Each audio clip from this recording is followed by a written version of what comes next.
lot of times we are drawn to the career of life coaching, but we get stuck in what to do next. And the reason we get stuck is not because we are actually stuck, it's because How does someone know when they're ready to be a life coach? you want to ask questions like, why this, why now, why me? Is there a model of life coaching that tends to create better results? We've trained thousands and thousands of students at this point in Mindvalley Certified Life Coach. And it seems to create really predictable and amazing results. And it has 4 separate parts. The first part is, What is the biggest obstacle that life coaches face today, and how can they overcome it? they now think the world is inundated with coaches. And so they feel there is lack of opportunity. And that is as far it can be from the truth. What's one coaching tool that any listener right now can start practicing to improve their lives? One of the simplest coaching tools that I love giving to people is looking for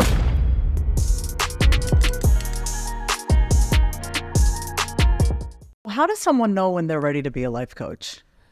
Wow, what a great question to start with. So a lot of our listeners tend to be coaches, but they go, oh, I want to be a coach. I don't want to be a coach. I don't know if I should pursue it. I want to pursue it and all that, Dan. So I have very clear ways to really know if right now is the time for you or not. Like, of course, if you're listening to this, there's a calling. Like there is something in your soul that's been tickling you, that's been saying, oh, maybe you should consider coaching and helping people, but you're not sure what to do. So here are some ways to kind of know if you're ready right now, even more so, right? So you want to ask questions like, why this, why now, why me, right? So those are kind of the general parameters to understand. So here's some subsections to those questions to really answer if you are right now ready to be a life coach. The first thing that you want to ask yourself is, are you somebody who is naturally curious and interested in understanding things?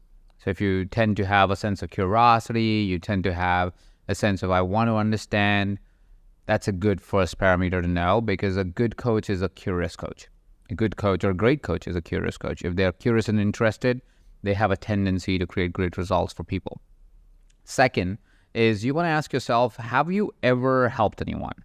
Like you helped anyone, and how did that feel? So I want you to tap into your heart, kind of take yourself back to that moment on when you help someone with anything in their life. It could be something small like they're going through a sad moment in their life, to something really big like losing someone. And if you were there for them, and how did it feel after for you to be with somebody like that, to support them in that time?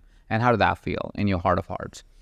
Firstly, were you like naturally driven to help them? If yes, how did it feel after you helped them? If the answer is, wow, Ajit, I was like really drawn to help that person, and then you feel like, wow, that was such an amazing feeling, then you are probably someone who should consider coaching as a career, and life coaching being one of the ways you could pursue it. The third thing is, are you willing to give yourself 4 to 6 months to really learn the tools, techniques, and strategies to actually learn the skill of life coaching? See, a lot of times we are drawn to the career of life coaching, but we get stuck in what to do next. And the reason we get stuck is not because we are actually stuck. It's because while you have all this information, all the experience of life, there is no step 1 through 5 that you can follow. So you feel confused on, if I even try to help someone, I don't know what I will do, right? So you're confused and lost because there is no system, there is no method to the madness, right? And that stunts your growth. That takes away the ability for you to actually pursue it. So my invitation in that sense is, are you willing to give yourself 4 to 6 months and work with somebody or learn from somebody that can really teach you some systems, some methods, some models, so you can go into a situation without a doubt that you can actually help the person that you're going to be helping, right? And lastly is, are you interested in a career of impact? Are you passionate about it? Are you passionate about a career of impact? See, like any career, any profession in the world, the first few years are going to be hard. They're not going to straight away be success. Sometimes you're lucky and you can get it, but most of the times, the first few years are going to be difficult. You'll be trying to figure out how to talk to people, what to talk about. You're going to get over yourself and so forth. So the only way you really keep going and keep moving forward is because you're passionate about it. That there is a purpose, there's a meaning to you pursuing this career. You feel like you're making an impact in society, or whatever those things are for you. But there needs to be a drive that motivates you to be able to take action in that direction. So let's say they're ready and they're like, okay, I'm ready to be a life coach. What are some of the things that they should be thinking about? So when you become, or when you feel like I'm ready, I want to be a life coach, you want to first think about a methodology. So a methodology is a system or organized steps of events or principles that you can fall back on in any situation, right? And that's really what an over-encompassing life coaching philosophy looks like, is you can fall back on that philosophy in any situation. And when I say any, I mean, say 95 to 97% of the situation that you'll ever face. The methodology may fall apart in 1 to 3%. And that's because they're such an edge case that it's not really considered in developing the methodology. And any methodology will fail in 1 to 3% of cases. So first is you need a methodology. You need a set of principles or a set of steps for you to be able to pursue life coaching in a committed fashion. The second is you want to look at yourself and see if you are ready. And by you are ready, it means, are you willing to dedicate at least a few hours a week for you to pursue this career? And I would advise at least anywhere between 1 to 3 hours a week to start with. The reason why that's important is a lot of people kind of get full with the idea that, oh, I could really help people and I really want to help people. And they tap into what I call the infinite capability of a human being. All of us have infinite capability. We are infinite potentials that we just have to tap into. I really, truly believe that. I believe you have all the capability in the world, and you can have it all. You can have it all. You can have the greatest career. You can have the greatest life. You can have the greatest partner. You can have all the money, whatever you desire. It's all possible. And unfortunately, we live in a world where time is a container that we have to still operate within. We have a physical body that exerts energy in any time we do something, and we have time that runs without you even trying for it to, you can't stop it. Basically, it just keeps running, right? And so what we get limited by is what I call capacity. Capacity is there's only that much you can do productively in a day, all right? Especially with all the responsibilities that we have. So say, for example, you have a career because you're making money. You may have a family, you may have kids, you may have a partner, you may have parents that you care for, you may have friends that you want to hang out with, you may have a lifestyle. You might want to go to yoga classes for an hour a day or go to a strong workout 2 times, 3 times a week. Whatever it is, there is things that you do that take away energy or give you energy, but there's a capacity that you have in a day that you have already committed to. You've already said yes to family. You've already said yes to your career. You've already said yes to your kids. You've already said yes to your health. You have already said yes to your nutrition. You've already said yes to your spirituality, right? So you've said yes to all these things. And after you do all the yeses, the non-negotiable ones especially, you have maybe an hour a day that is left for yourself, or 2 hours a day that is left for yourself. And when you have an hour to 2 hours, you want to spend and invest it in the greatest way you can. Learning a new skill, ability like life coaching, maybe 3 hours a week, maybe 4 hours a week. I don't know how much time you would have, but something like that is an average that you want to look at minimum for you to be able to at least start yourself in this career. So you got to look at yourself and say, hey, yes, I have infinite capability as a person, but what's my capacity? How much can I actually reasonably do as a person for me to be able to pursue this career? Now, is there a model of life coaching that tends to create better results? We've trained thousands and thousands of students at this point in Mindvalley Certified Life Coach. And what we have, we tested this model first on a large set of people, and then now we've tested it over thousands of people. We have over 1,100 case studies of people who have tested this model further on their own lives and also on their clients' lives. And it seems to create really predictable and amazing results. And it has 4 separate parts. The first part is what we call presence. The way to understand it is that at any given time, you are a function of either your past or your future. That tends to be the case for human beings. We always borrow something from the past and say, this is the way I am because of. Or we present it to the future or get anxious about the future. You say, I'm doing this because I want to, right? And either of those situations takes away from the power of actual creation. Any creation that anybody may have, anything that you do create, is never created in the past and never created in the future. They're only thoughts you have. Either they're thoughts of the past or thoughts of the future. But creation doesn't happen with thoughts. Creation happens with thoughts applied into action, right? So the first thing that we invite everybody to do is to suspend the past, suspend the future, and get present to this moment. Because if you can be present to this moment, you are finally in control of the past and the future while doing whatever needs to be done in the present to have the past or the future that you want, right? So presence is the first practice, is the first foundation of actually being able to coach anyone. You have to bring them to a place of presence. The second thing is what we call organize your mind.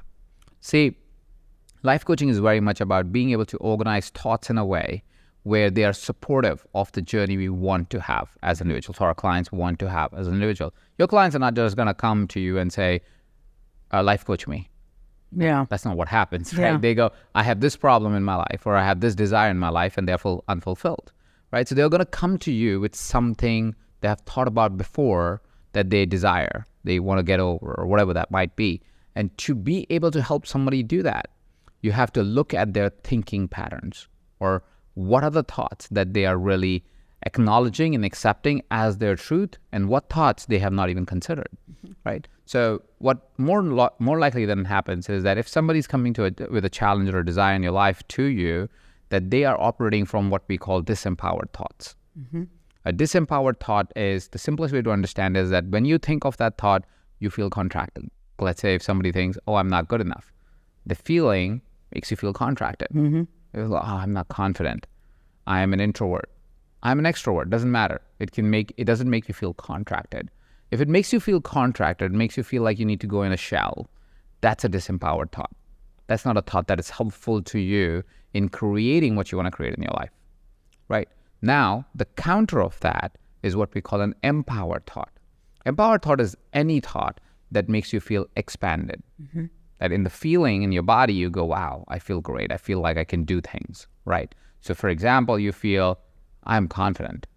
You feel expanded. You feel they love me. You feel expanded. I am needed. You feel expanded. I am good enough. You feel expanded. So the more you feel expanded and your thoughts are more in support of your expansion, you get to tap into your most empowered state. And when you're in an empowered state, your actions are more congruent with your desires, and your actions are more congruent to creation of the person that you always wanted to be. So you're further leaning into a new identity, a new version, a new discovery of self, right? And when you're in that state, any challenge or any desire is much easier fulfilled, right? So that's the second thing, or the second vertical is we show you how to organize your mind in a way where you switch from disempowered thoughts to empowered thoughts. Which means the third thing, which is what we call bioengineering. Bioengineering, simply understood, is the understanding that you are an identity that you have perceived of yourself to be, but it is just a make-believe. It's a function of certain habits that you've created for yourself based on some perceptions of the past or perceptions of what should be the truth based on the future, with very little acknowledgement of understanding that it is transient. Like how anything else, like time is transient, that it keeps passing and you keep changing. Your identity is the same, which means you can change your identity at any given time. It just will require the series of efforts for you to be able to realize. But the first step to do is to actually understand what is your new identity that you want to lean into, what you want to merge with. But you must merge with your new identity for you to be realizing the life that you want to realize, which is the third pillar, which is bioengineering. It's supported by habits. And the final vertical is what we call connectedness. Connectedness is you feeling connected to your higher purpose. Now, purpose often gets misunderstood as something that will be for a lifetime. Purpose is also transient. Purpose changes with the evolution of life based on the focus that you have in life, based on agreements you have in life, based on desires that you have in life, based on what you feel called to in life, based on the experiences of your life. And so purpose needs to be discovered, which is, again, most of the individuals across the globe right now suffer with lack of purpose. And that's also because lack of understanding of purpose. And then being able to help your clients define their living purpose. We call purpose the living purpose because it's a living, breathing direction of life. And it evolves as time evolves. In your opinion, what is the biggest obstacle that life coaches face today, and how can they overcome it? So the biggest challenges that life coaches face today is, first is clarity. A sense of clarity, just not knowing what they're wanting to do. I think the more and more we study life coaches or coaches that are starting or even at mid-level success, so anybody that is doing under, say, $500,000 a year in revenue, they tend to not know where they're actually going. Like they have constant distractions. They constantly feel like they're chasing this, but chasing that seems better. They're constantly inundated by a lot of feedback that comes to them about how they should be living their life. And so they constantly change directions. They constantly question their direction.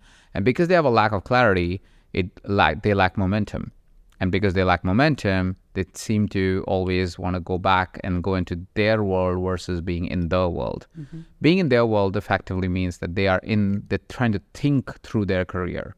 They're trying to think through the results of their clients instead of working with their clients to get results. Instead of working on their career to create a career. Instead of actually taking a few of those thoughts and testing it out in the world outside, they would take those thoughts and keep thinking about those thoughts on perpetuity. And that leads them to stay in the state of feeling intellectually very stimulated, which is amazing and an awesome state to be in, but almost unable to take any action. So they are in this dance where they go, I know everything that I need to know. Why is it I can't do it?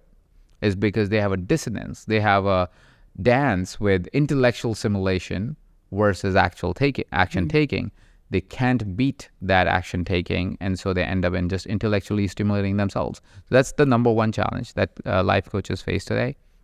The second is somewhere along the way, because they started following me or following all the other coaches that they may know, they now think the world is inundated with coaches. And so they feel there is lack of opportunity for them to be able to make a dent in the world right now. And that is as far it can be from the truth. Because you have more opportunity than you've ever had in the world right now, especially for life coaches. Life coaches, health coaches, business coaches, money coaches, these are the fields that are largely untapped and will be more and more desired in the coming time. And here's why. The more technology evolves, if you look at how society evolves, more technology evolves, the simpler our life gets.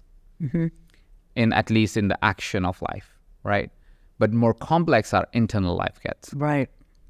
Because we get abundance of time, we most likely get abundance of resources, and in most cases also you have abundance of money. You may not think that's the truth, but that is the truth. That's why you can buy convenient things, is because you have more money than you had before, right? So you have abundance of time, abundance of resources, abundance of money, and with abundance of all of that comes rumination, right? Yeah. Because when you have more time, what do?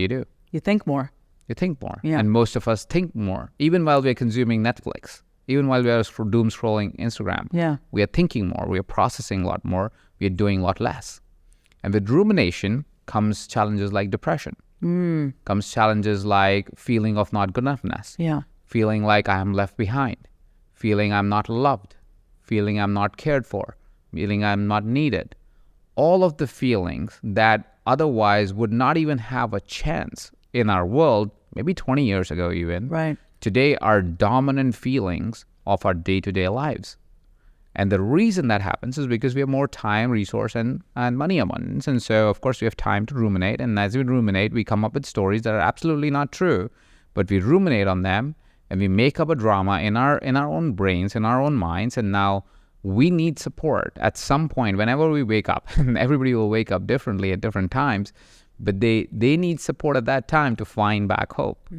And the only category of people who don't go back in your past and tell you how your parents do you wrong, the only category of such people are coaches. Right. That's such a Right? good point. Everybody else just keeps saying, okay, let's blame the government, let's blame the parents, let's blame your brother or sister, let's blame your friends, let's blame that one TV actor, let's blame somebody else. And then, never really work on ourselves. So we constantly stay in this blame cycle versus when a coach steps in and he says, it doesn't matter what you happened in your past. It doesn't matter what's going to happen in the future. What happens right now is all that matters. Let's take control of our life.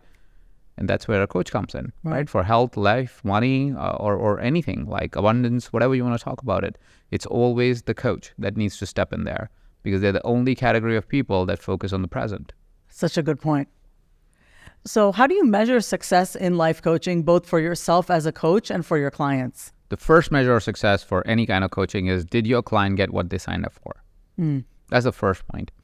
And you don't have to be absolute about it because sometimes a client's journey you cannot predict the future. So when you sign a client, while there is an agreement in goals, there's a possibility that those goals are not 100% met, right? So my invitation is, first of all, dimensionalize the goals that a client may have. So don't say, all right, we are going to be a negotiation coach and you'll be able to make 10% more salary, let's say hypothetically, right? Don't make it absolute like that. How do they feel about themselves at the end of the program? That must be a part of it. Did they acquire new skills? That would be a part of it. Did they find more confidence in what they were doing? That's a part of it. because now you have dimensionalized the success so you can acknowledge the parts that were fulfilled and the parts that were not fulfilled. Right. And that's okay, because life cannot be predicted. I cannot say with certainty that after listening to this podcast, you'll be the best life coach. I can't say that. But did you become better? If the answer is yes, this is an hour well invested. Right? Did you have more confidence and faith in what you're doing? If the answer is yes, you had a successful 1 hour, right? Even to listening to a podcast. So you got to know what will define success for your clients and define it well. Don't make it absolute. But then did you get them closer to that success? So that's the first determinant, because that's the absolute. That's the reason why a client says yes or a client says no to working with you to even start the contract. The second determinant of success for any life coach is, how did the client feel in the experience? Because more often than not, we discount the feeling of the experience. But if you really take a deeper dive on why somebody hires a coach, it's because they feel a certain way and they want to feel a certain way. It's the difference between the feeling of the experience of life.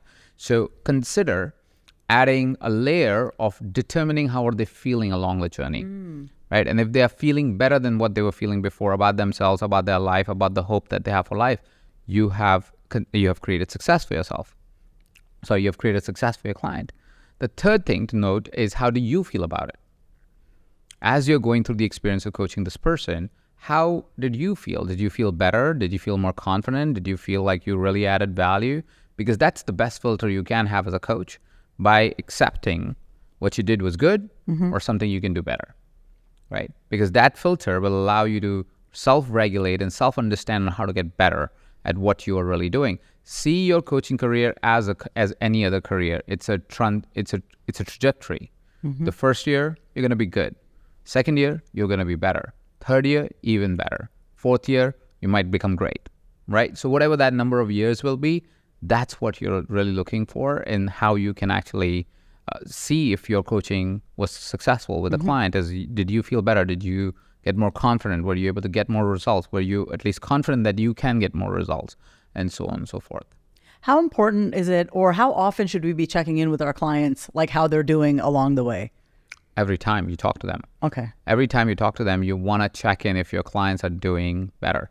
So I think the challenge with, again, a lot of life coaches is that they would say, this is where we are going to go, and then they will talk about it only in 3 months from now. No, you don't achieve the goals if you don't talk about the goals. You don't achieve success if you're not talking about it at all points. So as a life coach, as a business coach, as any kind of coach, your question every single week, or your orientation every single week, or as many times you talk in the week, is to remind your client where they're going. Because what you will also find very interestingly is, especially if the contract is a little bit more long-term, so say 6 months or so, is in month 3, they might not want to go where they decided to go 3 months ago. It's a big possibility. It happens all the time. But the client goes, you know what? I know we said that I want to go there, but as we were doing this experience, I realized I don't even want to go there. Well, that's all right. That's all right. Let's reorient. Where do we want to go? Yeah. Right? And that's an opportunity for a life coach to really, really get the client to a state that they want to be in versus being attached to the outcome, right? And when you reorient the expectation too. You go, let's say if some client was, and this is just very hypothetical, but a client says, you know, what's important to me is gain muscle. And at this point, I know we're talking about life coaching and I'm giving a health coaching example, which is more tactile sometimes. But they go, I want to gain more muscle. I want to add 3 pounds of muscle in 6 months from now. Versus halfway into the thing, they go, you know what? I actually don't care about muscle. I just want to lose some weight. You reorient them. You go, okay, so if you want to, it's not going to be 3 pounds of muscle, but we've done 3 months of work on it.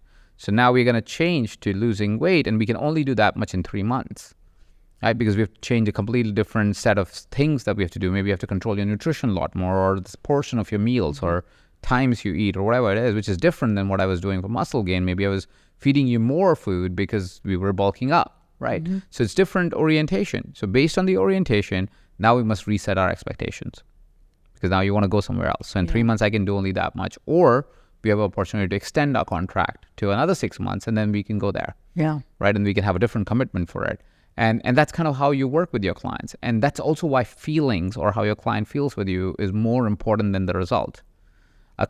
Any client understands that they can fail the results, but what they would still appreciate is the journey they had with you. Yes. So make it a point that the journey is interesting. So check in with your clients every week. I would check in with my clients every week. I would always remind them of their goals. I say, this is what we're working towards. Is that still congruent with you? Yeah. And I know that a lot of times they would want to change the goals somewhere along the way because life. That's really good advice. So coaching is considered one of the fastest growing industries, and more people are openly talking about working with a life coach. What can we expect in the future? So like we were talking about previously in our conversation, I think life coaching is going to see a further upward trend, especially life coaching, because it's getting into language of the main world, like the outside world. Like everybody's talking about life coaching. Celebrities are hiring life coaches, artists are hiring life coaches. So the reason when it becomes a part of the culture scape, it becomes more commonly acceptable to be able to hire one, right? And the challenge that we have had until now is that because it is not known, it's hard for a person to understand what you do, right? The more popular it gets, the easier and more acceptable it becomes for people to actually say, oh, I would love to hire one. Right. So with that understanding and with the change in society, the more technological gain leading to more abundance, more time and more resources to be able to execute on tasks, it allows for us to have more time to ruminate. And as you ruminate more, you tend to have certain feelings and emotions that you catastrophize a lot more. And as you do that, you need some support. Right? What will we do with our time is a question I think society hasn't asked. With AI, I know, and I've done it, and a lot of my friends have done it, and we talk about it as well, is that with AI, we all are working maybe 3 hours less than what we were working before, maybe even 6 hours in some cases, right? Because a lot of times, a lot of the work is automated or can be done faster. What do you do with these 6 hours that you have every week now? Let's say right now, we who are maybe a little bit more tech bent are using it, but not everybody is. But once everybody starts using it, everybody has extra 3 to 5 to 6 hours. Right. Right. Now you have 3 to 5 to 6 extra hours. What are you going to do with that time? We haven't thought about that. What if we actually do go to 4 days a week, work week, and we don't know what we'll do with that extra day? How much more partying can you do? Right. Yeah. I mean, it's just, to me, it's like after a point, there's a point in society where all we do more is watch more TV. That's not healthy mentally. No. After a point, it's like after a point you have a situation where you are addicted to things that are not necessarily not helpful to you. They might be convenient. And that's where I think a life coach comes in.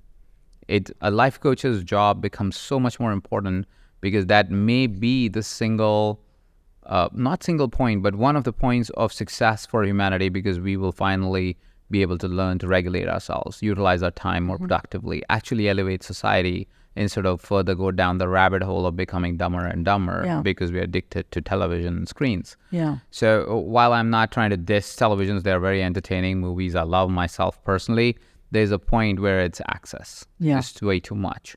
And so we, as life coaches, it is almost our responsibility and calling at this point to make sure that we are ready, because society is ready to hire us, to help them. And by society, I mean, of course, different individuals, but is a large community of people seeking life coaches. They don't know where to find them.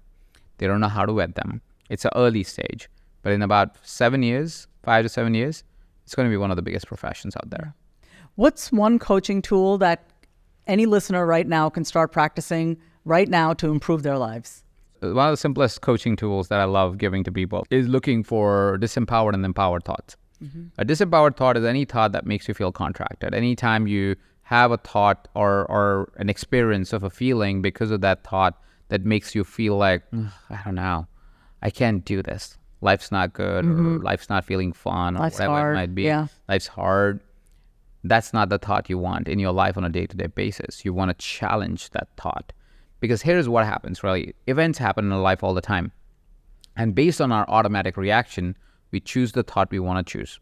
I'll give you a really silly example. When somebody cuts you off in traffic, Right. what's the thought that you have? Screw you. Screw you. Yeah. And now, screw you doesn't feel empowering. No.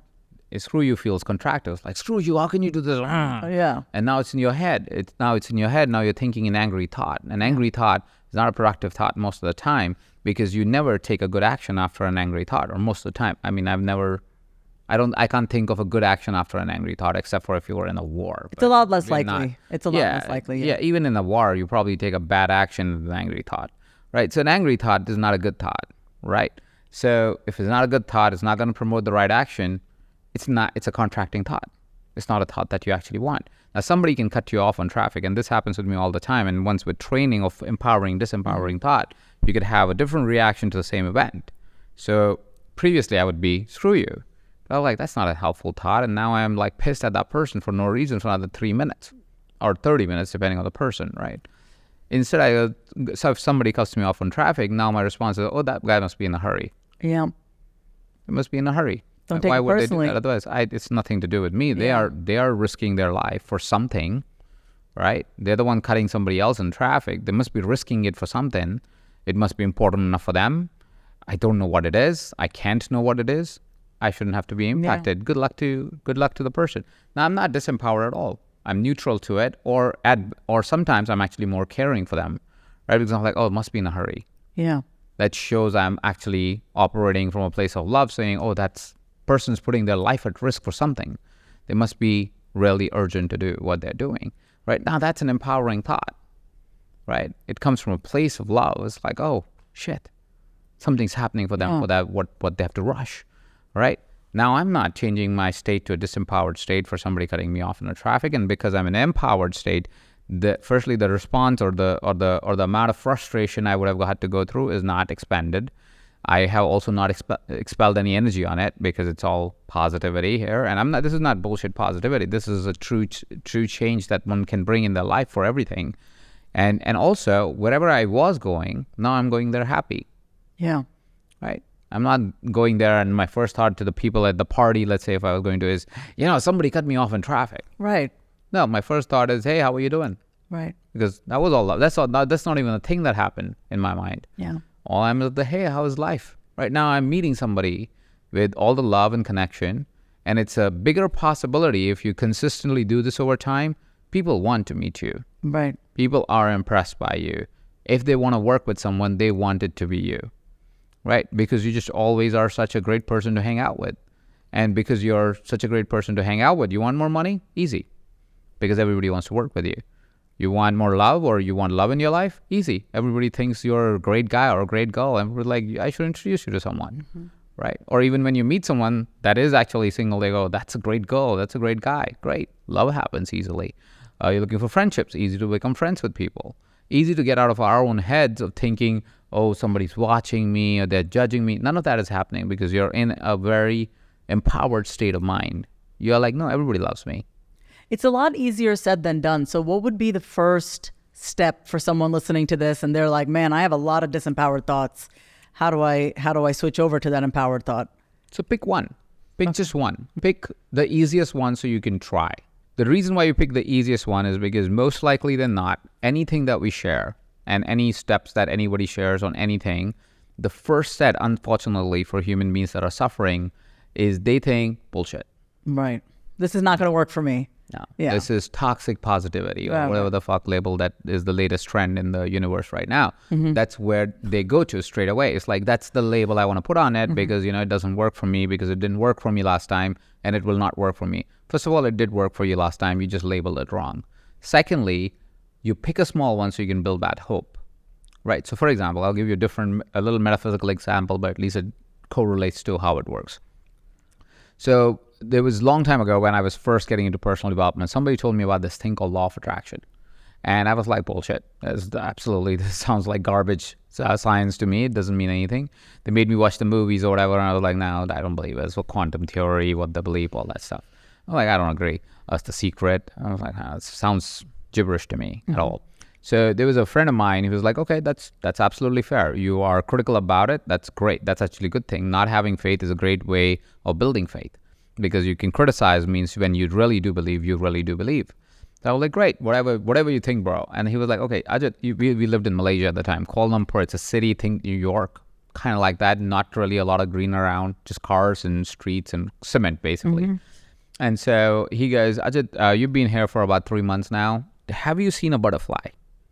It was like, no, I've never seen a butterfly. I mean, I live in a concrete jungle. Where would there be? Why would a butterfly want to be here? It was like, it's never, right? You're like, no, I don't remember a butterfly. Okay, cool. Would you be open to considering that you will see a butterfly in the next 24 hours? I was like, sure. So I want you to say after me, I'm going to see a butterfly in 24 hours. I'm going to see a butterfly in 24 hours. Or like, I'm going to see a butterfly in 24 hours. Right? I'm going to see a butterfly in 24 hours. Now, I want you to repeat that to yourself for, when you go to sleep and when you wake up in the morning. Just like kind of remind yourself that you're going to see a butterfly in the next 24 hours, right? So I go back home. We had dinner. We go back home. I go lie down. I sleep. I will see a butterfly in the next 24 hours. I wake up. I was just like, all right, I will try it. I'll try it on. Let's see if it works, right? I wake up in the morning. I'm having my coffee. I'll see a butterfly in 24 hours. I go off to the office. I'm walking to the office. I go to the office, and his name is Juan. And so he goes, Ajit, I'll see a butterfly in 24 hours. I was like, yes, I will see a butterfly in 24 hours. And so we're just bantering about it all day, and we're just having fun with it. I am not seeing a butterfly at this point. So I'm walking back. And I was like going to go drop my bag, and then we were going to go hang out for dinner. So I go dropping my bag, and I was just walking towards my building, and lo and behold, I see a blue butterfly. Wow. I was like, shit, I am seeing a butterfly in the next 24 hours. I drop the bag. I tell my friend, and he goes, well, if this could work for a butterfly, what else could it work for? Right? So in 24 hours, and when I've never seen a butterfly, right? Now, psychologically, you have all the reasons to explain it, and you can explain it, and all that is great. But what I'm saying is attention can drive a lot of change in your life, right? So if when I set the intention, I'll see a butterfly, my attention went. Otherwise, I might have seen butterflies before. Right. I just never recognized that I have seen a butterfly, right? So my attention went, and so I really did go, oh, it does work, right? So to relate it to the experience of empowered thoughts, it's kind of the same thing. You pick a small thing first. If Juan would have said, you will get $1 million in the next 24 hours, so I was making $400 a month at the time, right? There was no way I was getting $1 million in 24 hours, right? That would have been insane, right? But hope is built on small foundations. So you start building the hope first. So you pick a small belief. You pick a small disempowered thought, like somebody cutting you off in traffic, and I'll change that thought. Or let's say every morning you go, you know what, my boss sucks. Right? My boss is not a good boss. Let's say that was your thought and belief. Today onwards, I want you to believe everybody loves me in the office. Everybody loves me in the office. And everybody wants to talk to me in the office. Right? And go to the office with that belief and start telling that to yourself. Start with that thought. Firstly, you'll find that this is weird to believe, right? Yeah. You will go, this is kind of bullshit, right? On the second or the third day, maybe the fifth day, if you try it on for, say, a month, right? On the fifth day, you will, because you're telling yourself the story, and you can write it on a mirror, however you want to do it, right? You just need a reminder of that this is how I want to feel like for the next 1 month, right? Fifth or seventh day, you will find that your state will change. You will dress different. You will act different. You will move different. Because now you're starting to go, everybody loves me. Everybody wants to talk to me. And because your intention and attention is that what will happen is also people will talk to you different, or you will hear them different. Right? Different. You'll hear them very, very differently because okay, you're actually interested in talking to me. Yeah. Oh, I'm not excluded. I'm not wanted. I'm actually wanted. And soon enough, it may happen that in 30 days, your boss actually does start loving you because it's how you are operating now in the world. Because you're expecting it, it is going to happen differently. And the thought itself is what will change your feelings first, which is how the transition is happening. So your thought was, my boss hates me. So you dress for it. Your attitude is for it. You show up with that feeling of saying, oh, this man, he hates me. I don't know what to do, right? That's frustration, anger, pissiness. Not helpful in creating love, right? Not helpful, not an empowered state, disempowered. My boss hates me. I can't really hide. Yeah. Right? Versus now you go, no, everybody loves me. Everybody wants to talk to me. You're more open. You're more expanded. You're more receiving. Your demeanor is different. Your conversation is different. And because of that, people actually lean in. It's like, this is great energy. I want to be a part of it. Yep. Right? Even if they previously ignored you, because you were being this person that they think was a diva, honestly. Because when you're hiding, guess how it looks like from the outside? Like a diva. Like a diva. Oh, she doesn't want to talk to me. She thinks I'm less than her. Right? I mean, look at anybody that is kind of hiding. Yeah. Like that's what people think about introverts. They're cold. They're not cold. They've just built this belief that they're introverts.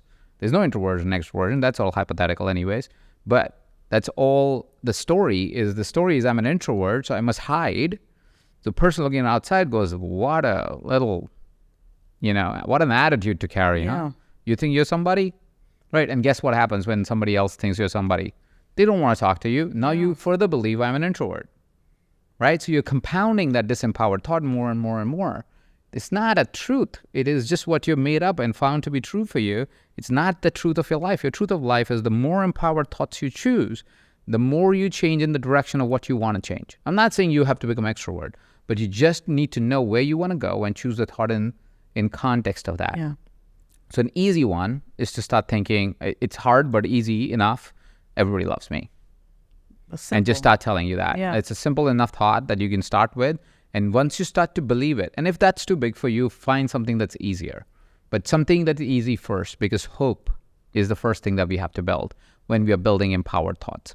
Because if you're over 35 right now, you have a lot of disempowered thoughts and you have no hope that you will ever get over them. Especially after 40, you start to think, and this is Culturescape telling us, is your identity is formed. And now this is who you are. And that's a lie. That's a lie. It's been proven 1,000 times by different individuals because they change their identity much, much later in life. Right? And if they can do it, everybody can. It's just we have a different set of beliefs than them. They believe they can change, and so they do. And we don't believe we will change, and so we don't. Right? So that's what you're choosing. And that's the tool that is rational enough that I can give to everyone. Because if I give more metaphysical tools, people go, I don't believe it.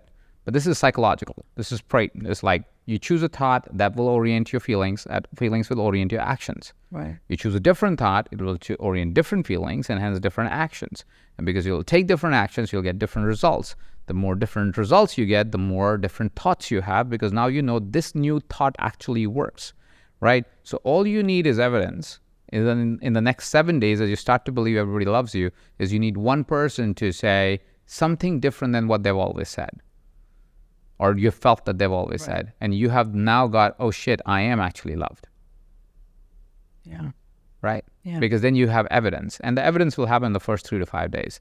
It won't happen immediately because the first 2-3 days, you will battle with everything that you have to not believe That what you need to believe. Because your default will push you right back. Now, there are many other techniques that we give in the program that is Certified Life Coaches, our program where we teach all this stuff. We have about 16 weeks of training where we give many, many such tools in the organizing of your mind, but more importantly, first to get real present and let go of the hold that the past has on you or anxiety of future has on you, then move on to organizing your mind, then to build a new identity in bioengineering, and then moving on to really finding your purpose and staying connected to it. And you'd find in those 16 weeks, that's why it's been endorsed by thousands of individuals and as a net promoter score of over 82, because it dramatically changes your life in just 4 months. So that's kind of what we do, but there's a lot more depth to this. This is just a simple experiment you can pretty much do right now.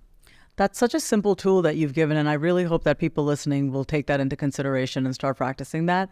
I would love to hear one piece of controversial advice that you give that consistently challenges your clients' views on their personal growth journey. Your past does not matter. Your past does not matter. It has hold on you because you're letting it hold you. It's got nothing to do with what's going to happen in your present. It's got nothing to do with what's going to happen in your future. It is only predictive of anything that happens in your future if you don't change today, which means your past matters only because you want it to matter, because it gives you comfort and it tells you, oh, this is the way I am, but you don't have to. So stop blaming your parents. You're out of the house for 10 years at least, I imagine, or 5 years, or even 5 months. You have had control of your life. If you didn't change it, it's not their fault. So stop blaming your parents. Stop blaming society. They don't do nothing for you, and they don't impact you enough that you think that this is what is shaping your reality. It does not. Just stop blaming your partner. They don't have control on your mind. You have control on your mind. You're letting them control your mind. That's a different story, but you have control on your mind. So nobody else and nothing else in your past really matters. Only you matter. Your exes didn't do nothing. Your parents didn't do nothing. It is your story, and you made up that story, and you believe that story, and that's why it's your story. So do you have any final thoughts for our listeners today? Final thoughts is I want to make an invitation. I want to make an invitation to anybody that's listening to this conversation to join us in Certified Life Coach by Mindvalley. And I'm really, really proud of that program, because when we designed the program, of course, we don't really know how it's going to transpire in somebody's life. But today, reading those 1,100 testimonials, and I meet those individuals all the time in different scenarios at our different events. And one of the most powerful life transformative programs that I've created, I think even Mind Valley has created today, is Certified Life Coach. We've graduated, I want to say, close to about 8,000 to 9,000 people, the program. Across the globe. We keep it really affordable so most people can take it, because it is personally transformative. And then, of course, all these individuals go out in the world and share how they've transformed other people's lives, which over-encompassingly makes it such a great experience to live in. One of the things that I've recognized in my life is now I'm at a stage of life where all I care for is thank yous, is how many thank yous I get to collect. Thank yous I get to collect for somebody's life that was impacted marginally or significantly, somebody's reality changed, somebody became a better parent or a better partner or a better entrepreneur, better career, became better impactful individuals, and they just come and say thank you. I don't need no money for it. I don't need no acknowledgement beyond just saying thank you. I don't even need to know the full story. My dream is to be sitting at a random place and people just coming and saying thank you, and that would mean the world to me. And that does happen. I'm grateful for it. But more of that is what I'm looking for and attracting in my life. So right now, Certified Life Coach is one of our most powerful programs. So my invitation is, if you're interested and curious about all these things and a lot more than what we got to discuss today, go over to the link that we have below this video or this podcast and check out what we have to offer. Thanks so much, Ajit.